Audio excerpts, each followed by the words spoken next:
माझ्या नवऱ्याला काळं मटण खूप आवडतं, म्हणून आज आपण घरच्या घरी घरगुती मसाल्यांमध्ये काळं मटण कसं बनवायचं ते बघणार आहोत। गरमागरम फुलके, रोटी किंवा गरमागरम भाकरीसोबत तुम्ही खाऊ शकता। चला तर मग आजच्या रेसिपीला सुरू करूया। तर बरोबर 1 किलो प्रमाणात आज आपण काळं मटण कसं बनवायचं ते बघणार आहोत। मटण हे मस्त धुवून घेतलं आहे। मटण बनवताना छोटे छोटे तुकडे करून घ्या, म्हणजे शिजायला खूप जास्त वेळ सुद्धा लागत नाही।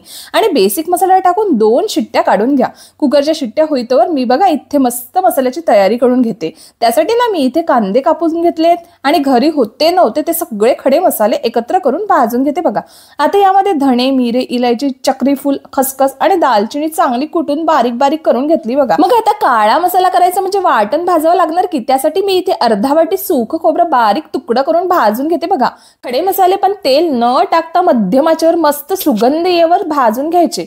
आपलं मटण शिजलंय बघा, हाताने तोडून बघायचं। आता बारीक केलेले कांदे मस्त खरपूस भाजून घेऊन आणि कांदा आणि खोबऱ्याचं काळं वाटण करून घेऊया। चला तर मग मटण बनवायला सुरुवात करूया। तुमच्याकडे असलेली कोणतीही जाडबुडाची कढाई घेऊन त्यात तेल होता, वरून थोडी कस्तुरी मेथी घातली की नाही, चव लय भारी येते बघा। आता यामध्ये लसूण अद्रकाचं वाटण टाकून घेऊया। मस्त शिजतोवर काळं वाटण सुद्धा टाकून घेऊया आणि मस्त परतून घेऊया। आणि सुखे मसाले घालूया, मीठ, हळद, तिखट मसाला टाकून परतून घेऊया। त्यात आता आपला मसाला मस्त शिजला की नाही, आपलं मटण टाकून देऊया। मटण आपलं आधीच 50 ते 60% झाकण ठेवून मस्त मसाला मटण मध्ये जाऊ द्या। 10 मिनिटं झाले की नाही की पाणी टाकल्यावर एक उकळी येतपर्यंत थांबा। 1 ते 2 उकळ्या फुटल्या की समजा झाले तुमचं झणझणीत मस्त काळ्या वाटणातलं 1 किलो सुक्खं मटण तयार।